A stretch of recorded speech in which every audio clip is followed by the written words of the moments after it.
PM dá prosseguimento, então, aos debates a respeito do atentado ocorrido na França, em Paris, na revista Charles Hebdo.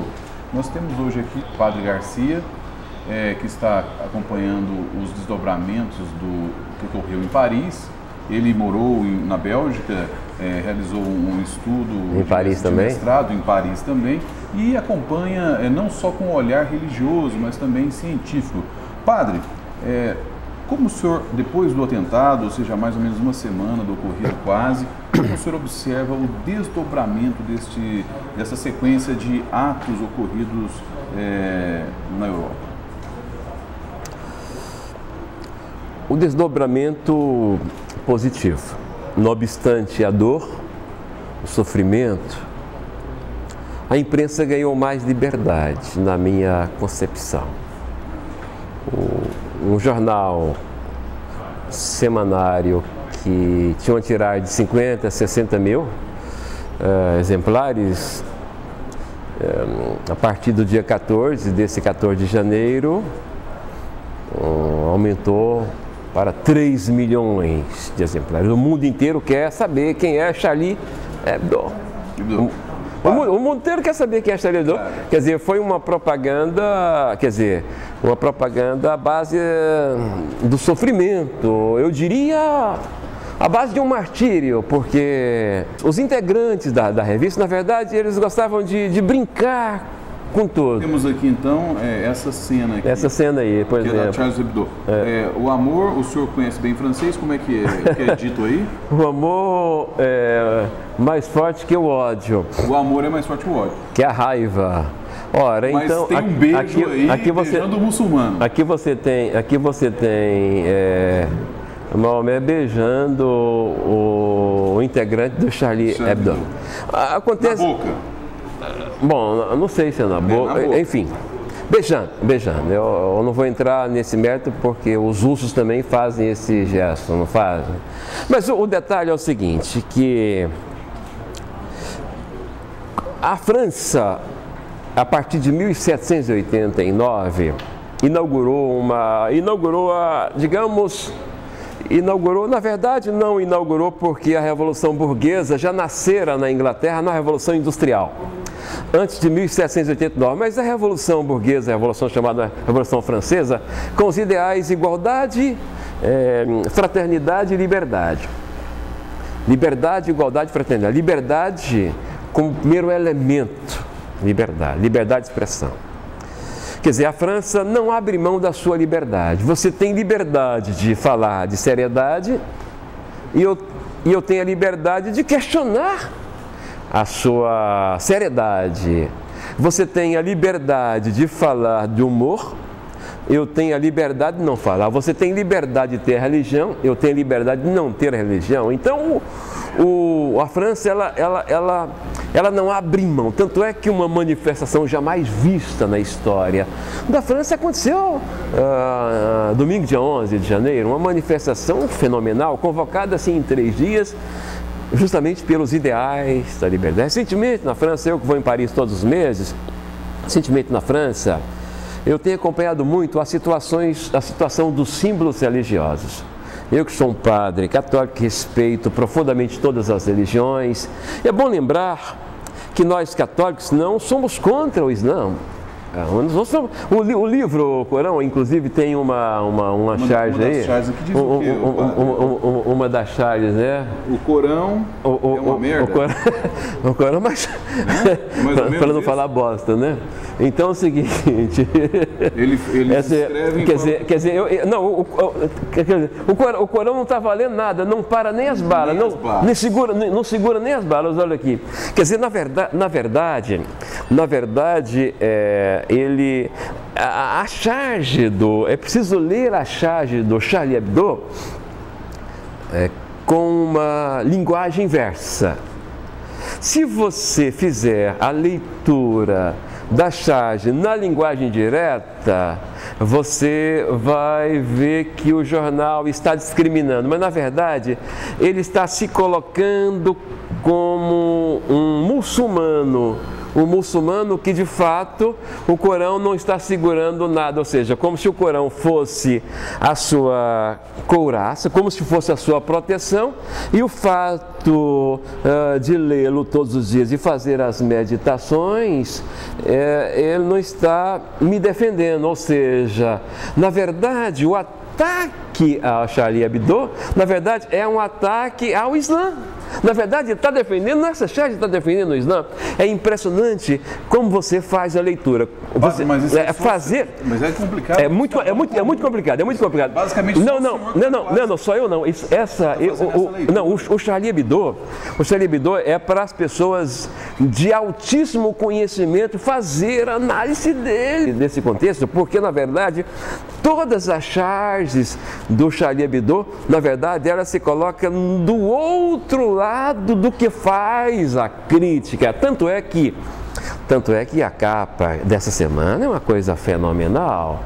A capa que algo e o Diário da Manhã já está mostrando, evidentemente, a capa que está dizendo tudo é perdoado, ou seja, coloca o fundador do Islã com suas lágrimas, perdoando o fato das pessoas terem matado a eles próprios. É impressionante. Agora é importante, eu estava a falar do Islã, porque o Islã, o livro Corão, nós falamos o Alcorão, porque nós usamos aí 2 artigos, né? Porque muitas palavras que vieram do árabe incorporaram o artigo na palavra, por exemplo, alicate incorporou o alho, todas as palavras começam a L, por exemplo, alface incorporou, e então você tem o Alcorão, você tem 2 artigos. O Corão, na verdade, é um livro belo, é um livro de paz, não é um livro de guerra, não. Acontece que aí eu queria fazer uma outra análise que eu não fiz ainda aqui, uma análise da hermenêutica que estão fazendo do Corão, os setores fundamentalistas. Os fundamentalistas estão fazendo, os fundamentalistas. Essa charge, ela significa o quê? Aqui você está tendo, por exemplo, ou seja, o profeta sendo decapitado. Aqui a decapitação do profeta. A decapitação do profeta é como nós somos o profeta. Quer dizer, é a infidelidade. Ou seja, o profeta está sendo infiel, ou seja, o Corão está sendo infiel ao Corão. É o Corão, por quê? Porque, na verdade, os fundamentalistas se colocaram contra o próprio Corão, eliminando vidas. Portanto, aqui nesse ponto, o Corão é como se fosse o profeta aqui, na figura do Charlie Hebdo, a revista sendo decapitada na figura é uma contradição. Na verdade, eles trabalham muito com a dialética. A maioria deles são marxistas, com boa formação filosófica, são pessoas de altíssimo gabarito, a cultura deles é algo fundamental. E como você disse mesmo, quer dizer, eles gostam de brincar com tudo, porque brincar para eles com brinquedos é uma coisa normal. Agora, brincar com a seriedade é que provoca a discussão. Agora, o fundamentalismo é uma preocupação que o mundo precisa ficar atento. Ele tem na Igreja Católica também, padre? Porque 2 anos atrás aconteceu um suicídio na Notre Dame, não sei se o senhor recorda disso. Notre Dame é uma das principais igrejas de Paris. Do mundo, basicamente. Está localizada ali no centro de Paris e atrai a atenção dos turistas, e teve um suicídio de um conservador católico. Não sei se o senhor recorda disso há 2 anos. Isso aconteceu há 2 anos. Ou seja, todas as religiões têm pessoas que passam nos limites? Passa. Todas as religiões. Infelizmente, o fundamentalismo, que é uma leitura a partir do texto literal, sem fazer a contextualização do sentido histórico. A reportagem do Diário da Manhã de ontem foi exatamente isso. teóloga Irene, que é da Universidade da PUC, Pontifícia Universidade Católica, ela diz que as igrejas e religiões que se sustentam em livros escritos, sagrados escritos, ela tem uma dificuldade maior. E o contrário exatamente a Umbanda, onde você não vê que tem condições de ter um atentado de Umbanda em nenhum lugar do mundo, porque eles não têm uma visão predominante. A Irene está perfeitamente correta, porque você tem um texto, e o texto, ao ser lido, ele provoca releituras. Ou então pessoas que querem lê-lo tal qual ele fora escrito, aí sem contextualizá-lo. Muito bem. Então, em todas as religiões, em todos os setores, tem o fundamentalismo. Acontece que dentro do Islã, este fundamentalismo se tornou mais exacerbado justamente por causa da situação deles de guerra. Eles já estão formados para conquistar, são proselitistas, né? As religiões proselitistas tendem a aumentar o seu fundamentalismo, viu? Não significa que no judaísmo não tenha fundamentalismo. Quem matou Yitzhak Rabin, o primeiro-ministro de Israel, foi um fundamentalista judeu. Padre, mas aí... Quem matou, por exemplo, você talvez não era nascido ainda, mas quem matou um grande líder do Egito, Anwar Sadat, por exemplo, foi um fundamentalista. Quem matou Gandhi foi também um fundamentalista hindu. Padre, então não existe... Porque Gandhi cedeu o espaço para formar o Paquistão. Padre, não existe um choque, então, de civilizações, ou seja, ocidental e oriental, e nós, ocidentais, não fala o senhor, a única solução para nós é exterminarmos o Oriente para sobrevivermos, ou então vai sempre acontecer as aberrações, ou seja, nós estaremos agora vendo dois choques de culturas onde a mulher, ela é coisa, ela é objeto nessas civilizações do Oriente Médio, onde as crianças são propriedades da família. Não existe um direito fundado na democracia, mas é um direito no Estado teocrático. Perfeitamente. Ou seja, nós estamos no século XXI aqui e alguns países adotando sistemas políticos do século XIV. Perfeitamente. É complicado nós muito complicado. A cultura deles, e só existe um embate pelo que nós vemos. Ou nós ignoramos, ou nós atacamos esse tipo de cultura. Não, aí preciso fazer uma análise política da situação, porque o Ocidente precisa rever os passos. Por exemplo, quando a invasão, por exemplo, do Iraque que houve por parte dos Estados Unidos, resolveu o problema do Iraque? Não. Ponto 2. A invasão que se fez ao Afeganistão resolveu o problema dos fundamentalistas da Al-Qaeda? Não. Então é preciso que o Ocidente... Foram invasões, padre, que não exterminaram a cultura. Nós falamos realmente uma guerra para dizimar a cultura da Idade Média. Mas os muçulmanos dominaram a Península Ibérica, Portugal e Espanha, durante 800 anos. E eles foram expulsos. Tanto é que Portugal e Espanha nós não temos basicamente muçulmanos. Os muçulmanos estão saindo, por exemplo, eles estão deixando. Agora, é uma situação paradoxal. Vejamos,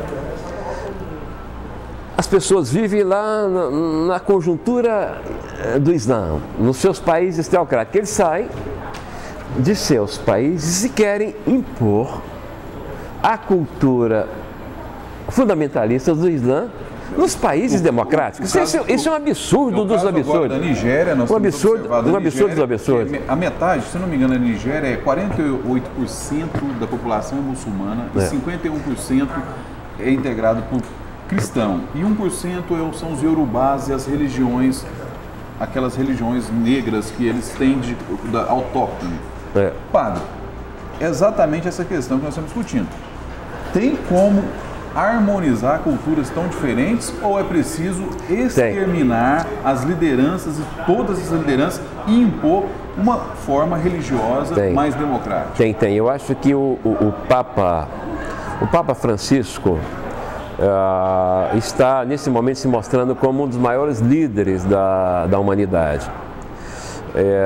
O Papa Francisco, com certeza, ele deve entrar no circuito para convocar os setores religiosos para a exemplo do que fizera João Paulo II em Assis, na Itália, dos líderes religiosos, para fazer as orações, eu diria orações semanais com esses líderes, ou semanais talvez seja difícil, mas orações mensais, com os líderes, para que evidentemente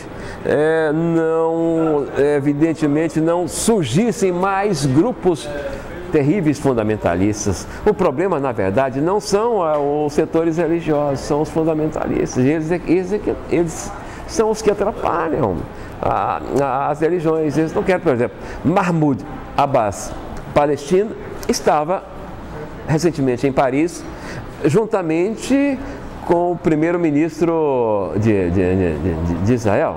Então, é importante dizer o seguinte, quer dizer, um homem muçulmano defendendo a liberdade de opinião. Isso é muito importante.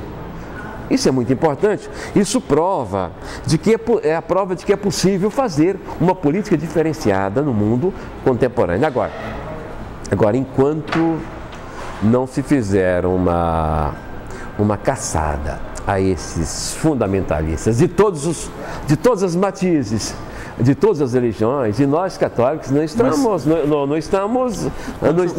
distantes. Então, quando o senhor traz à tona essa discussão.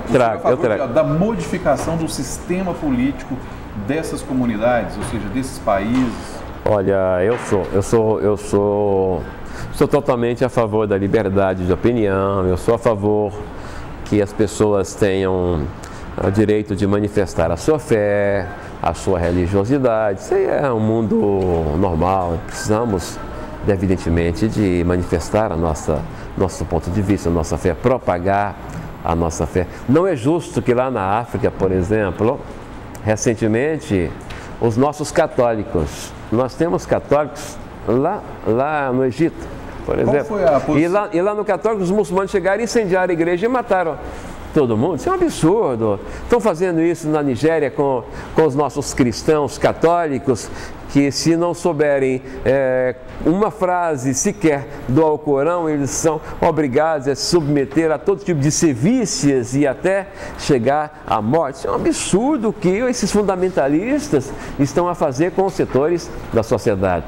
Padre, o senhor estava aqui em 2003. Em 2003 nós tivemos um dos poucos raros casos de intolerância religiosa em Goiás. Qual foi a posição da Igreja Católica que o senhor professa? O padre César Garcia é da Igreja Católica. Padre, o que vocês fizeram naquele caso dos símbolos negros que foram colocados no Parque Vaca Brava? Que foi o episódio em que se juntou mais de 600 pessoas conduzidos por igrejas neopentecostais de Goiânia e foram até lá para tentar derrubar as obras de arte de um artista plástico da Bahia. Nossa. Como é que foi a Igreja Católica nesse momento, que foi um dos casos paradigmáticos de agressão ao culto em Goiânia?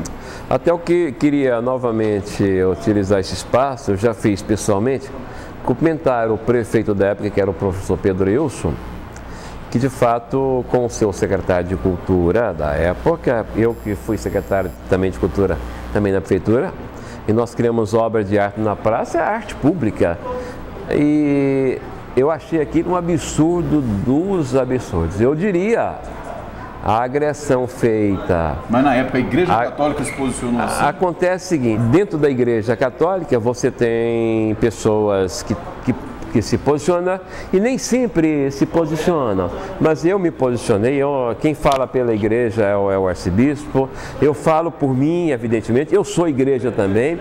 Eu entendi que aquela agressão que foi feita à cultura africana equivale à mesma agressão que se fez agora à França, ao Charlie Hebdo.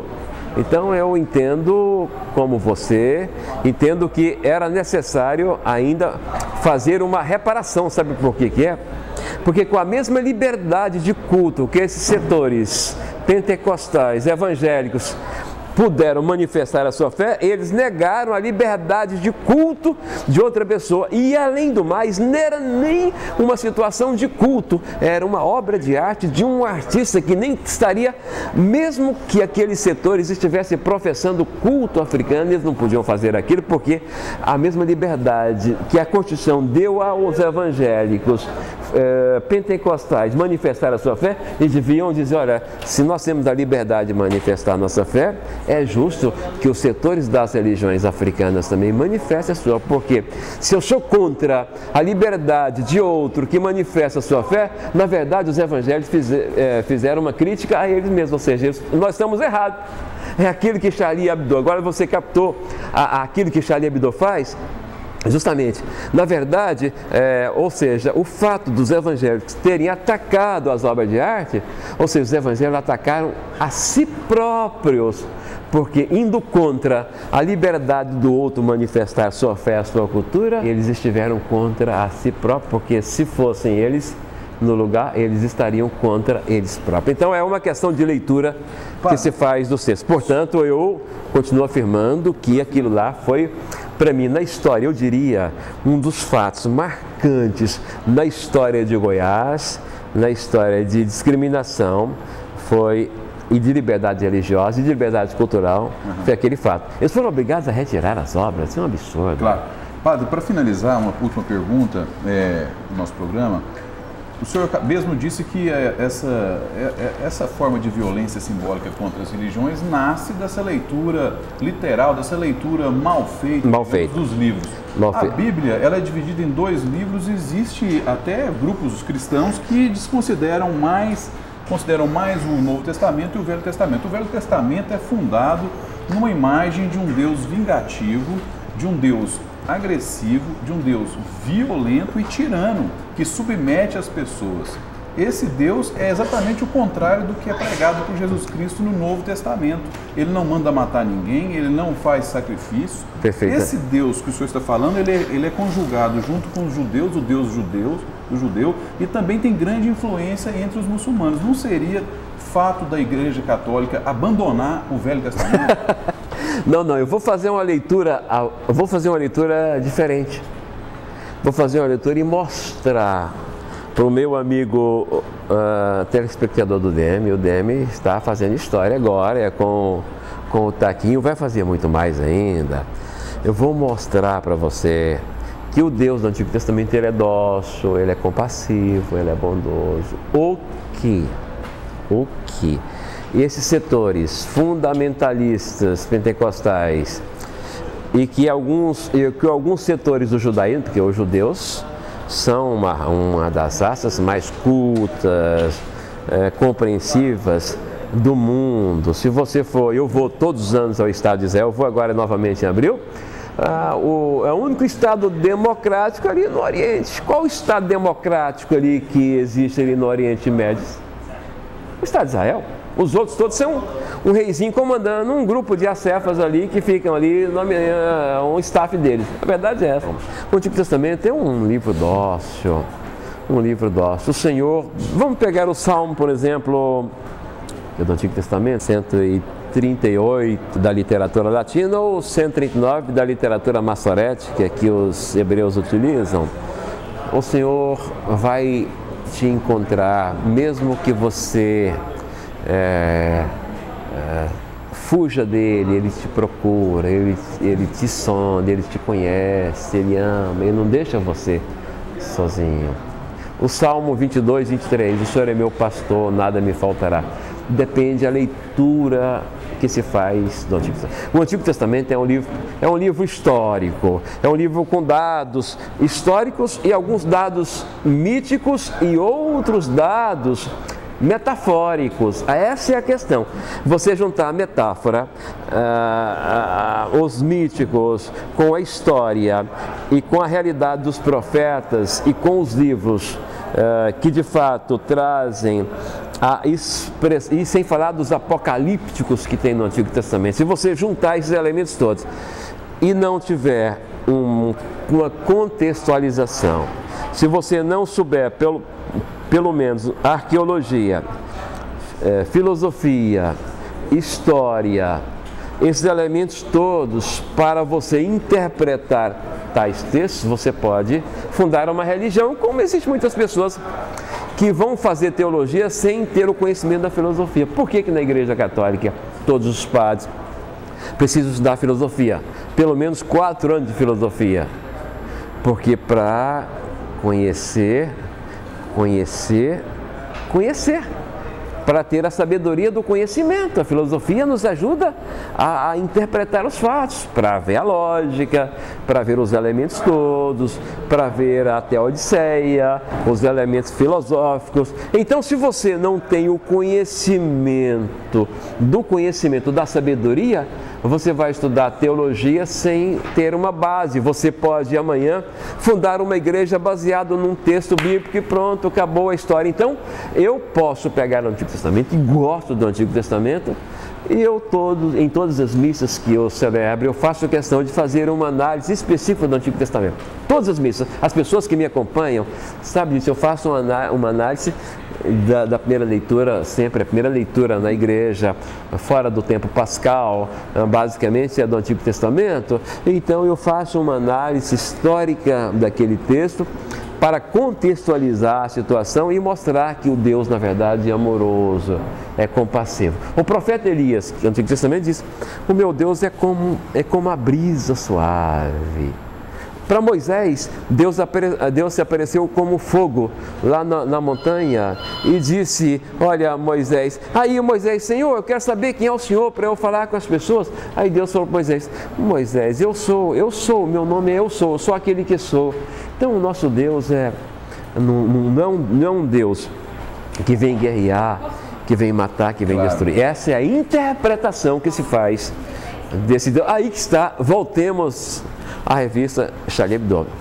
Você que é um grande jornalista e todo mundo que está a me ver e a me ouvir vai fazer uma análise inversa. Você vai fazer, ao ler a revista, você vai ler ao contrário. Você vai, quando for fazer a sua leitura, ao ler, ao visualizar as imagens, você vai colocar o personagem inversamente à situação em que ele fora colocada. Esta é a chave para você ler o Charlie e não, evidentemente, discriminar. Na verdade, eles querem brincar com o mundo, acabam brincando com a religião e brincando com coisas sérias e com as pessoas inescrupulosas, as pessoas... Agora, um absurdo, eu queria, neste momento, ao finalizar, eu queria me solidarizar com a polícia